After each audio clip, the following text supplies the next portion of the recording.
Okay, so we left off at the kava midah, the measuring tape, or this idea that holds all the Sephirot in place and controls their movement. But we understand in that sense that Sephirot are not static, but rather dynamic. They move upwards and downwards, and also have interactions between themselves. I'm sure that you've seen different drawings of the tree of Sephirot, when the different Sephirot are connected in lines and it's like the what's called Sephirot HaShefa, the channels of abundance that connect them, so that how they influence each other. And when I say the motion is something wheel-like, it's as if the whole system could turn upon his head when the upper Sephirot aspire to move upwards. I don't understand that. You just said that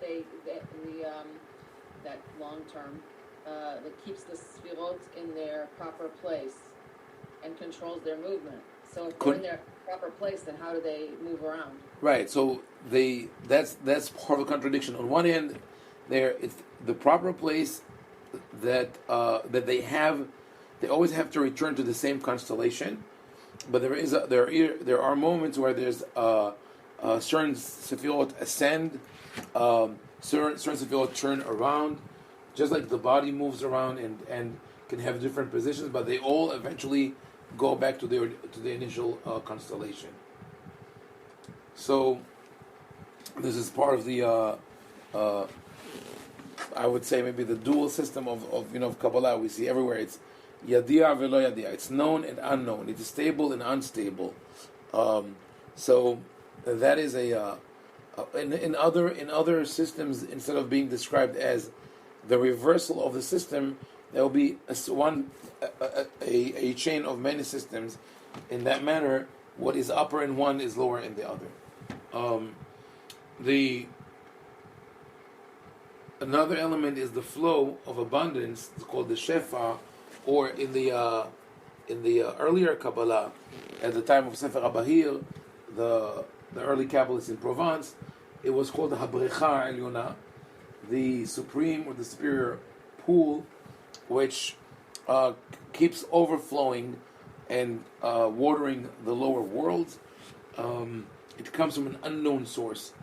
It is the imagery of a river, and all these rivers unite in Yesod and then pour down to Malchut. And there's a system of vehicles or tzinorot. In Hebrew they're called tzinorot. You could also call them channels that connect the Sephirot between them. There is also somewhat of a I think when you think of that image, it's somewhat intimate. It's part of the imagery of the male and the female. When they think of, because Yesod is the penis in the divine tree of Sephirot, and therefore it's the Yesod Olam, and it's also where the Berit is, the covenant. So it's Berit Olam, and that's where the Shefa, the abundance, therefore is the seed or the semen, which in medieval times people believe that the semen is formed in the brain and flows down through the spinal cord into the Yesod. So we have all this, imagery there. In the three upper Sephirot, when it's in the upper Sephirot, it's Keter, Chokhmah, Binah. There are tools of transmission between them, and mainly those are the 13 attributes of Keter, which are illustrated in the Iderot as the 13 pets of the beard. I know it sounds strange. The Iderot are two parts that are added to the Zohar. They're called Idra Rabbah and Idra Zuta. The great Idra and the small Idra, or Idara. It is not clear what is the source of the name, but it seems to suggest that Idra in Aramaic is a circle. So it refers to the circle of sages who, according to the book, were sitting with Rabbi Shimon Bar Yochai. So there were two gatherings of rabbis. In one gathering there were more scholars, and that's called the Idara Rabbah. the great Idara, and the other one had a lesser number of scholars because some of them died in between, and it's called Idara Zuta. Also, in the introduction to the Idara Zuta, to the smaller gathering, we find Rabbi Shimon crying, saying, maybe I have made a mistake by revealing secrets that I did not need to reveal to people who are not worthy, and that's why they died. And then he's being comforted. But this is basically the idea of the Idara. And at the end of the Idara, we read about the passing away of Rabbi Shimon Bar Yochai. And in the Sephardic tradition, those texts are read on the night of Shavuot, and also the section from the Idara that talks about the 13 attributes of God, of Keter, that are reflected in the beard. This is read during the Tashlich. I'm not in my shul. I tell people not to read it because I don't think that anyone understands it. And I don't think there's a point in reading it unless you are really well versed in Kabbalah. And even then, it is a somewhat strange text because what the text really deals with is the description of the different paths of a man's beard as the paths of divine abundance, and it's very detailed. It's the lines that go on the cheeks and under the nose and to the sides, and each one of them is a channel of divine abundance. But they also correspond to the 13 attributes of faith that Moshe hears when he's on Mount Sinai, when after the Israelites make the Agil, the golden calf. 1 second, we'll go there. I want to show you the problem with this text of the 13 attributes that people refer to a lot, and they are also read in the prayer of Yom Kippur or Selihot. Is that it's hard to see how are they 13. It's Adonai, Adonai, El Rahum v'Hanun, Erech Apayim v'Rav Chesed v'Emet, Notzer Chesed la'alafim, Noseh Avon v'Fesha v'Hata'a, V'nakeh lo Yenakeh, Poked Avon Avot al Bnei Banim, al Banim v'Bnei Banim, al Shilashim al Ribaim. Hashem is merciful, is gracious, is patient.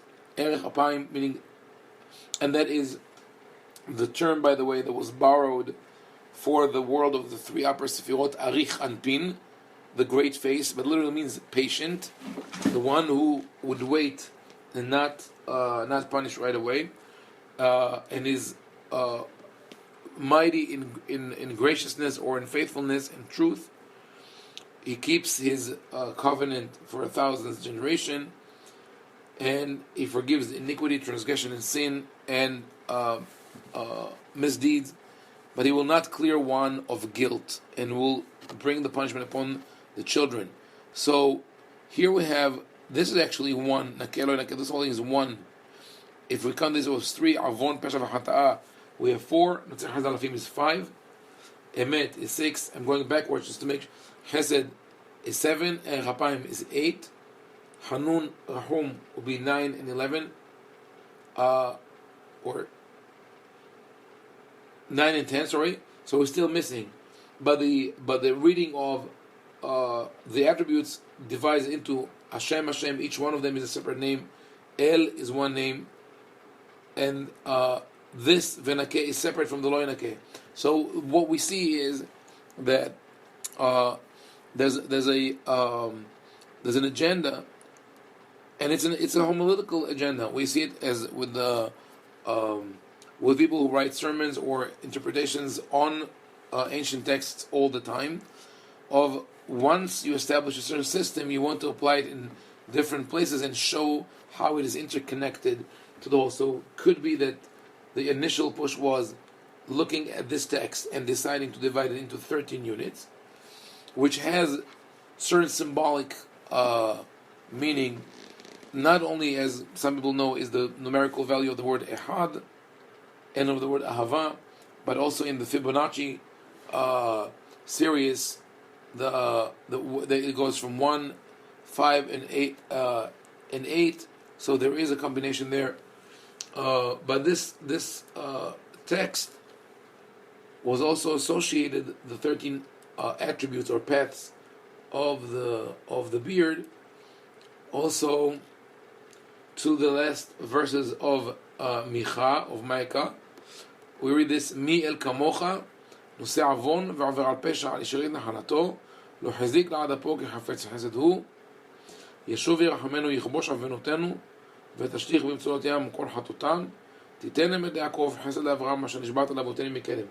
If you want to read, and I'll read the translation, if you want to divide into 13, then you could find 13 sub-paragraphs, but not all of them are attributes. Some of them are prayers, some of them are two parts of the same verse. Like, who is like you, God, who pardons the iniquity and passes by the transgression to the remnants of his inheritance? He will not forever keep his anger because he wants faithfulness or loving kindness. He will come back and have compassion on us. He will suppress or subdue our iniquities and will throw into the ocean all of our sins. He will give truth to Yaakov, Chesed to Abraham, the way he swore to our forefather in ancient times. So here you see in verse 19 of chapter 7, this word vetashlich. This is where the tashlich got its name from. This is the practice of tashlich started in the 15th or 16th century in Europe by the Maharil,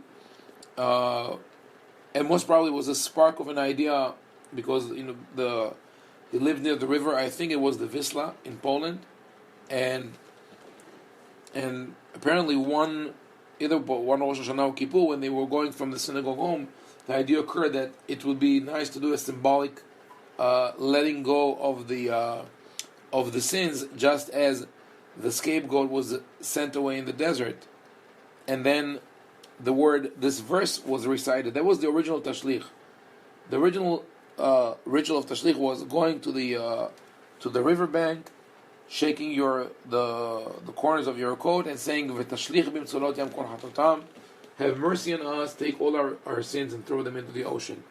But later on in Kabbalah, there became those verses were related to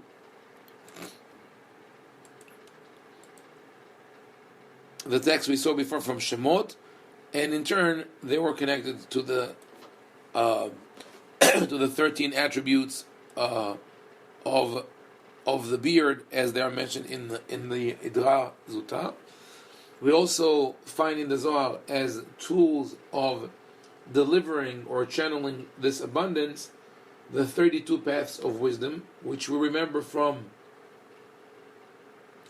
Sefer Yetzirah. This is where they first appear.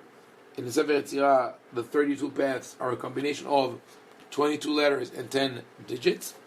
And Hamishim Sha'arei Bina. Hamishim Sha'arei Bina, the 50 gates of Bina, is a relatively ancient concept, already mentioned in Talmudic sources. When it speaks about Moshe's prophecy, it speaks about 50 gates of Bina, or 50 levels of Bina that Moshe achieved all except for one.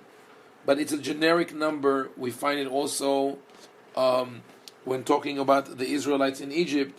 The Midrash would say that the Israelites sunk into 49 gates of impurity, and there was one more to go, and had they sunken into that last one, they would never be able to get out.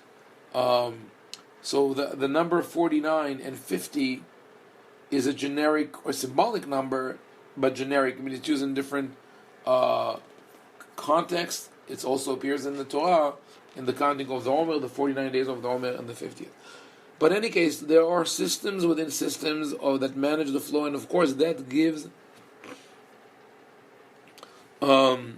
great freedom and flexibility for the commentators to work with those systems and say which one connects to which.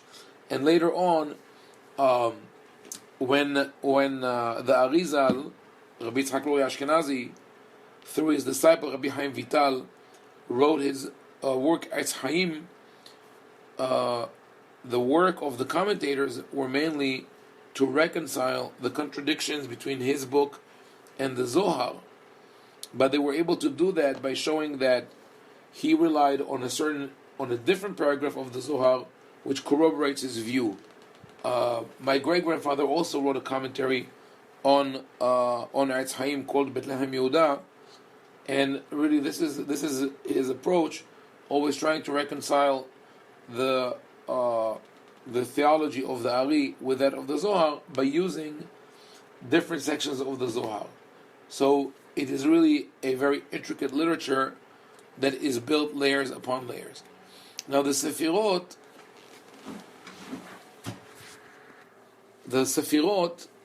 are also portrayed in the Kabbalah as gates or portals which bring humans closer to the divine. There are sort of channels. It's a two-way street. The abundance flows from above, and the dedicated scholar could elevate and travel through those gates. But how do you find the path of the Sephirot? It's interesting because it is the path of observing the world and human beings, which are reflections of the divine order. That is, of course, in the Kabbalah, it is not explained in these terms. It is explained in the terms of the divine abundance that spreads through the world. And when you are able to look at the world and find that divine abundance, you connect to it and then you trace it back and you get to the divine source.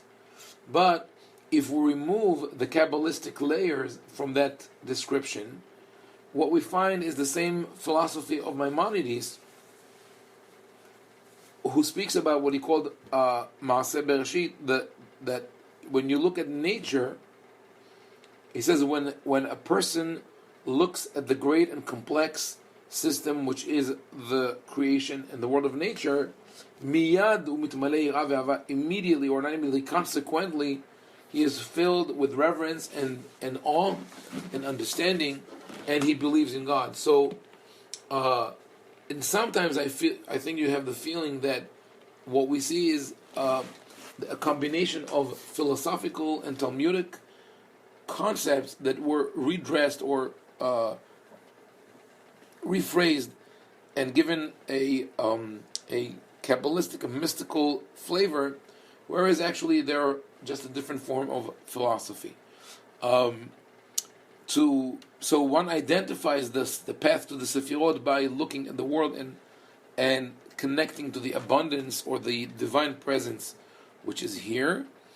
And then when he arrives at the gate, he could enter by using the proper kavanah in prayers of mitzvot. So those are like keys. The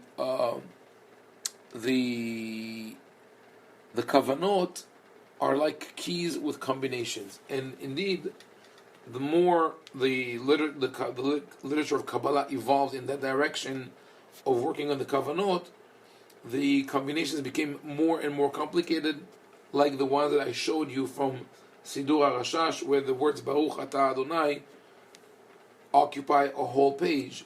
And they are based on the ideas that you take three letters, Yud, Hey, and Vav, you could create 6 combinations. But if you consider the Hey, the first Hey and the second Hey to be 2 separate letters, then the number of combinations or configurations grows exponentially, and the more letters you add, and when you think of a name of 72 letters and the combination you could make with that number is infinite.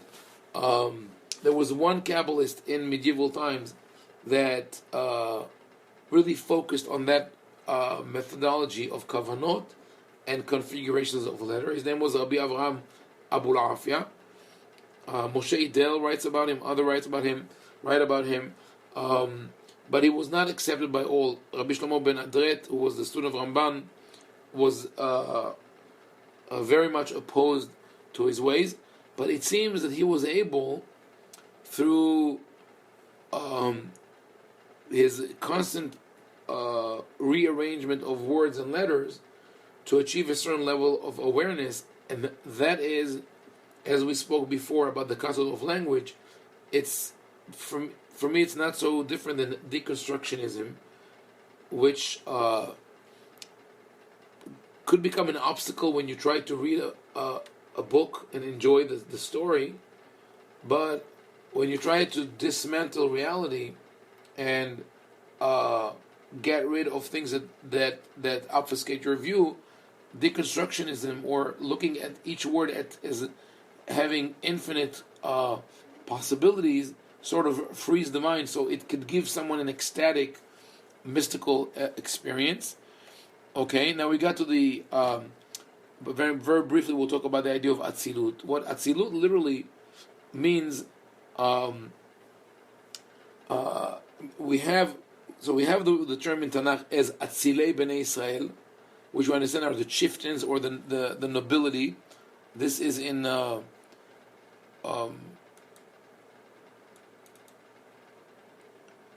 Exodus chapter 22, 23.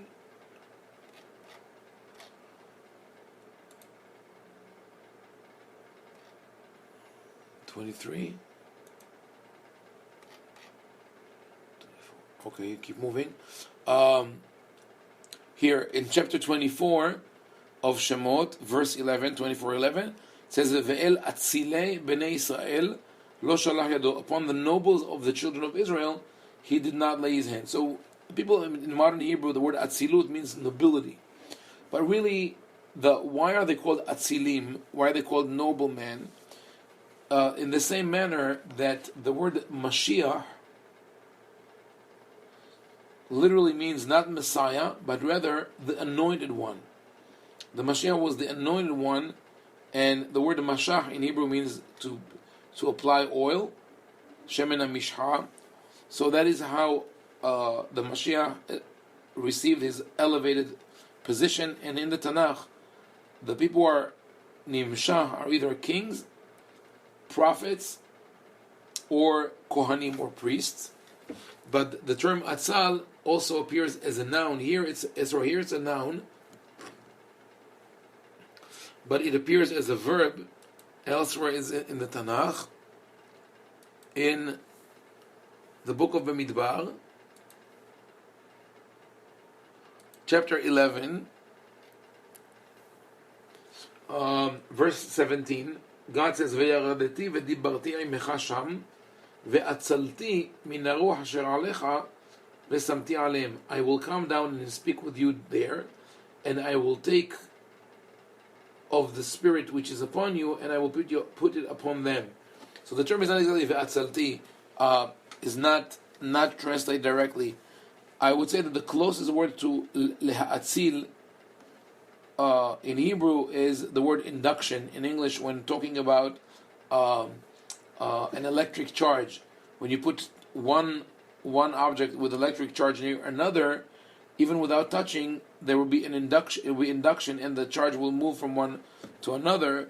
So there's the idea of Atzilut. The idea of Atzilut is to bestow a blessing or a position or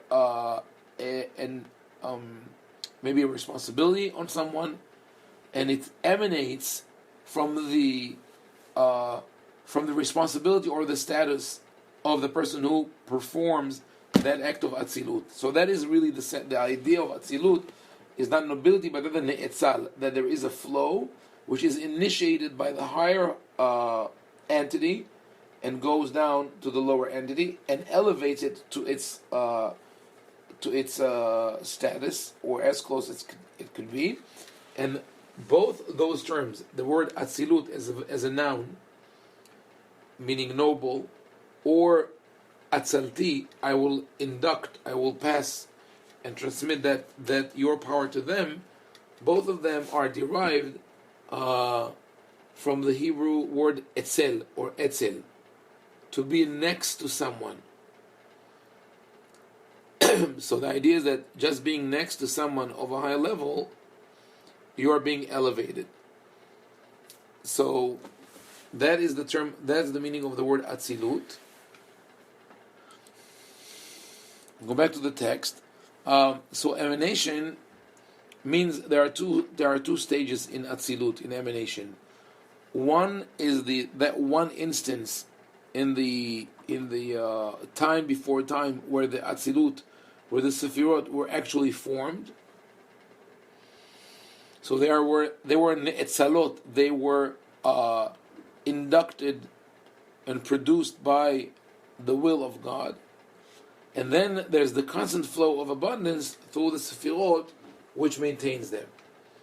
Here again, it's on one hand, we could say it's a Kabbalistic idea, but on the other hand, it's a philosophical idea, because the philosophers, following in the footsteps of the Talmudic rabbis, speak about the will of God which sustains the world.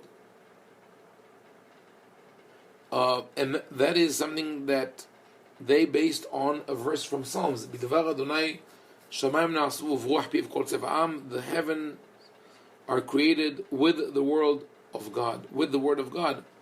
And the rabbis explained that it's not were created, but are created, are sustained. The whole world is sustained by the will of God. We could understand that with modern physics, that we see solid objects around us, but we understand that there's more vacuum, more open space in the world than there is matter. So there is kind of this mystical power that sustains them all together. For the believer, it will be the Word of God. For the physicist, it will be the four unknown powers in the world: the light, the cosmic radiation, the strong, etc. But in any case, this is the idea of emanation. It's a one-time event that produced the Sephirot, and then the ongoing maintenance of the Sephirot through the divine flow, abundance that flows through them. Now, interesting thing is that in the early parts of the Zohar, the core books of the Zohar, other terms are used instead of Atzilut, and those terms are, among others, Meshichu, Peshitu, Nevi'u, Negidu, Nehiru, Netzitzu. They mean this. Meshichu is from the word, it sounds like mashach in Hebrew, to draw, but actually means flow of water. Peshitu is to spread out, also could be seen as the spreading out of either water or light. Nevi'u is the act of springing forth, like Ma'ayan Novea, a spring that springs forth from the ground.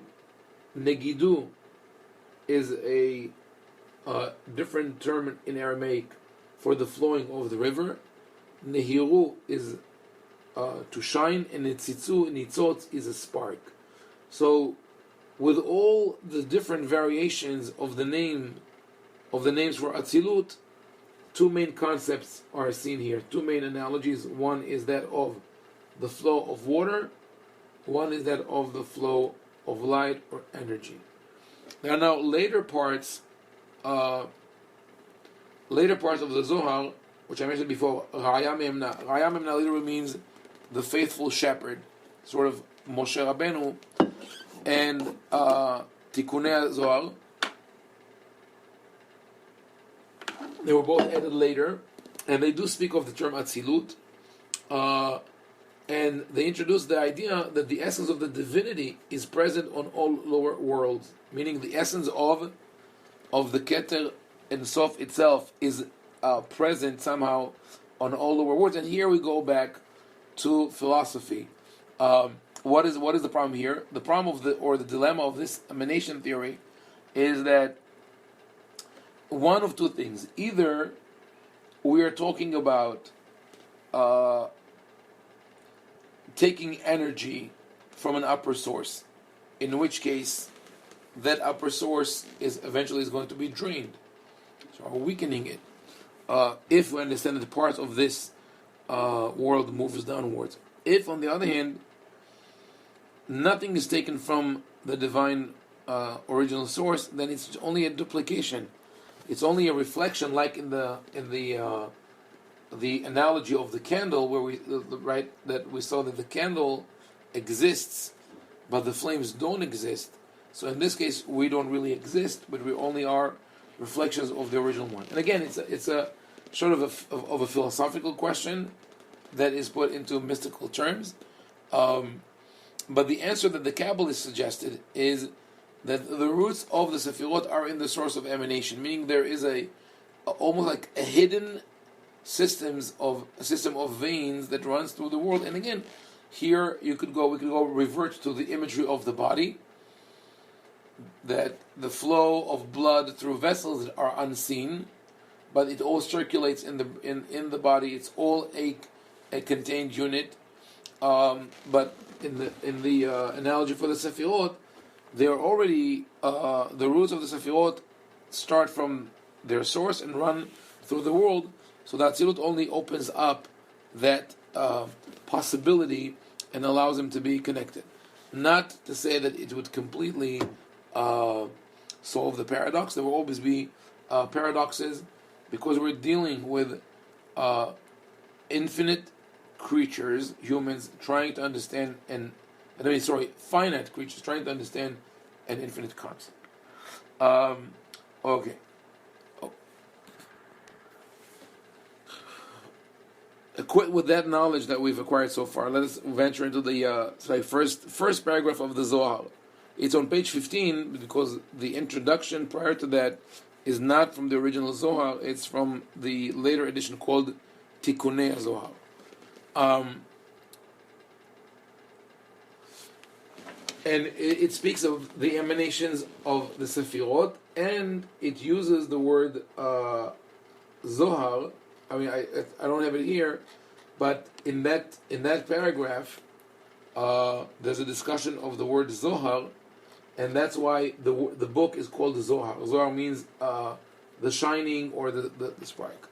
So Beresh Hurmenuta de Malka Galif Gilufei Bithiru Ila'a. In the beginning of the king's decree, it carved carvings in the upper purity or light. So the word Hurmenuta is found in the Talmud. It's a Persian word, and it means a royal decree, a royal edict. And this is a commentary on the word Bereshit. So in the beginning of, and I think maybe I mentioned here that there is a gap there in the Hebrew language.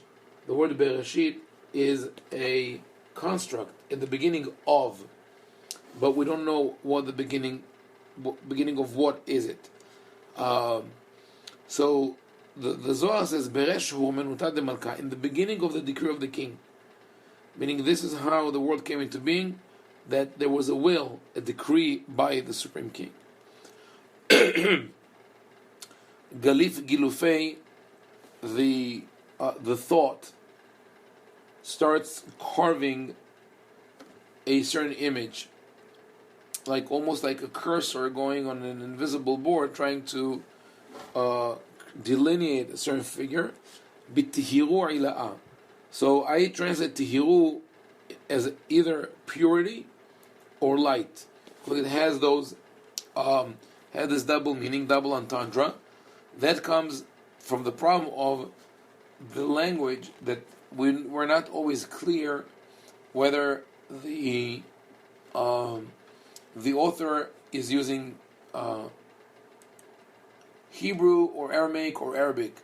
So the word tahor in Hebrew is pure, but in Aramaic, pure is not tahor. The word for tahor in Aramaic is dachya. Now, this term really doesn't exist in Aramaic. This is, by the way, and we'll see. I will comment here and there on the language, because this is one of the key factors that allowed later commentators, even in the rabbinical world, to say this is not original Tannaitic literature.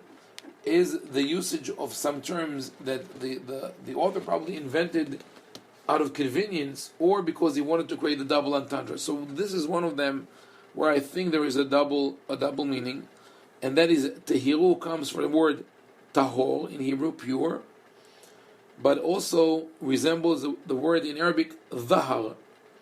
In Arabic, the tet and the tzadik are close. They are in Arabic they're called ta dha, and the word dhahar means tzahoraim, like in Hebrew high noon, or the strongest light. So here we talk about carving something into the light, which conveys the image of something that you cannot see. The bright light blinds us. The person or the thought or the image who is responsible of the carving knows what's there, but we cannot see it. Now, botzina de kardinuta, a spark of darkness, came out within the hidden of hiddens, from the head of Ein Sof, vapor or smoke within shapeless lump, surrounded by the ring. So now, Botzina de Kardinuta, we spoke about before, right? This term, the spark of darkness.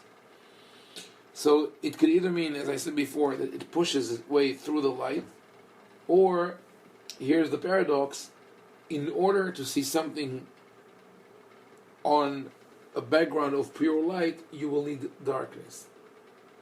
So that's how this shining darkness appears. And it appears from within the hidden of all hidden, meaning something that doesn't be hidden beyond of our level of comprehension, from the head of Ein Sof, which, as we discussed before, for the Kabbalists was that unattainable concept of the divinity. Kutra begulma, as a vapor or smoke within shapeless form, shapeless lump. Meaning this is an attempt to visually describe the seed of the idea. Na'it ve'izka, it is surrounded by the Ein Sof. The Ein Sof, the infinity, has an image of a circle because there's no beginning and no end. And all this happening is contained within that ring, and that ring is that smoke or that shape is la hivar vela ukam vela sumak vela yarok vela gavan kelal. It is neither white or black or red or green, has no color at all. And all these colors in the later on in the world of the Sephirot will represent different Sephirot. They are identified with the Sephirot. It's interesting to note, for example, that the word Tchelet, which is not mentioned here, but in later discussions, Tchelet is actually the sky blue, or light blue, or cerulean, and in the language of Kabbalah, it is identified with destruction, from the word lechalot, to annihilate. So we'll leave this imagery aside. So it is not white or black or red or green. There's no color at all. So even that immediate quality that we attribute to things, and which is its color, does not exist there. Kadamadid meshiha avid gevanin le'anhara lego. But when it measures that butzina de kardinuta, which is kavamida, which is the sort of like the channel of transmission that goes to the Sephirot, creates that line, and also provides colors for the lower Sephirot. So here's a paradox: something that has no color at all produces colors for the lower Sephirot. Bego butzina nafik had nevi'u, within the light a spring breaks open, and from that spring, it's taba'u gevanin letata, the colors below receive their color. Now, could sound strange on one hand, but on the other hand, it is a phenomenon that we know very well from the physical world, and that is how light breaks through a prism to different colors. So that might very well be the idea. Is not an original idea, but rather an idea that was born based on an observation of nature and seeing how the light, which we call the white light, but it's not white, the sunlight could break through a prism into many different colors. So and keeping in mind that the imagery of the Zohar is rife with imagery of light and flow, it'd be only natural to take this fascinating concept of one ray of sunshine, of sunlight, or any light that moves through an object and emerges from the other side as one of many colors. Here's the perfect example of saying this light and that light are one and the same, yet you have one color here and all these colors here.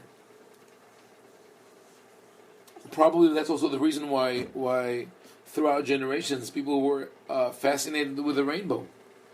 It's a perplexing sight. Now, satim. Now, what is happening here?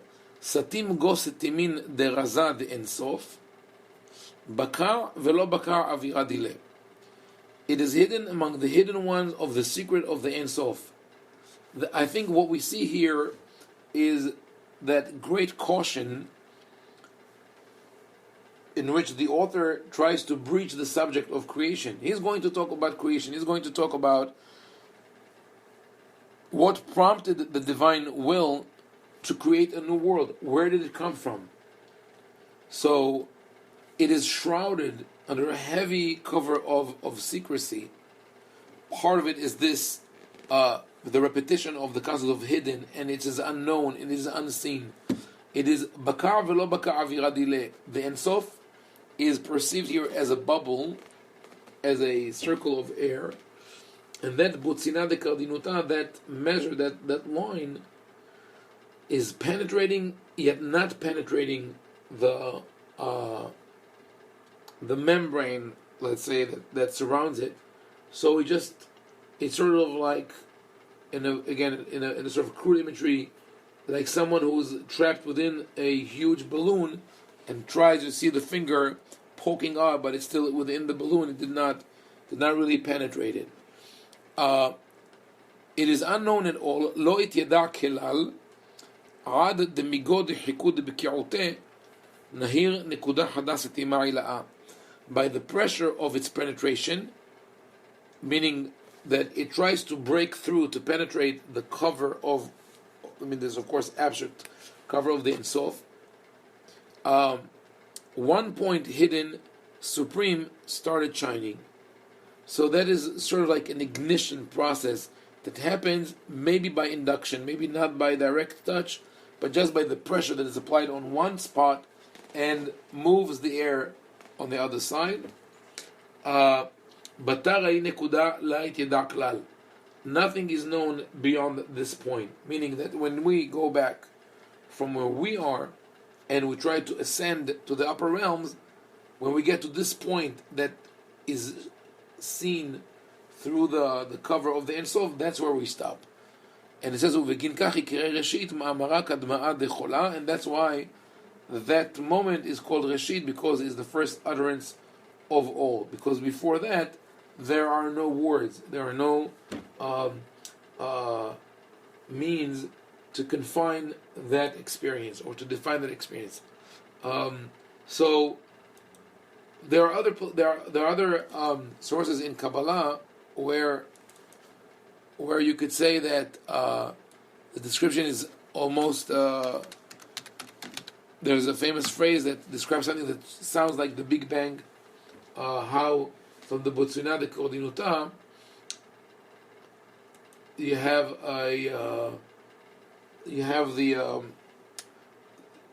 it's a concentration of black energy that breaks into itself and sends sparks all over the world. So that's an amazing insight that is found in Kabbalah.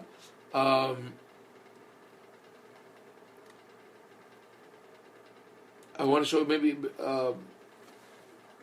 one more phrase. Maybe we'll look at one more phrase from that text, even though I didn't translate it. So when they go to Kabbalah, that's in Sephirot, Zohar, volume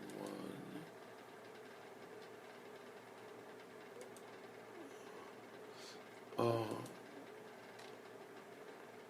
Here.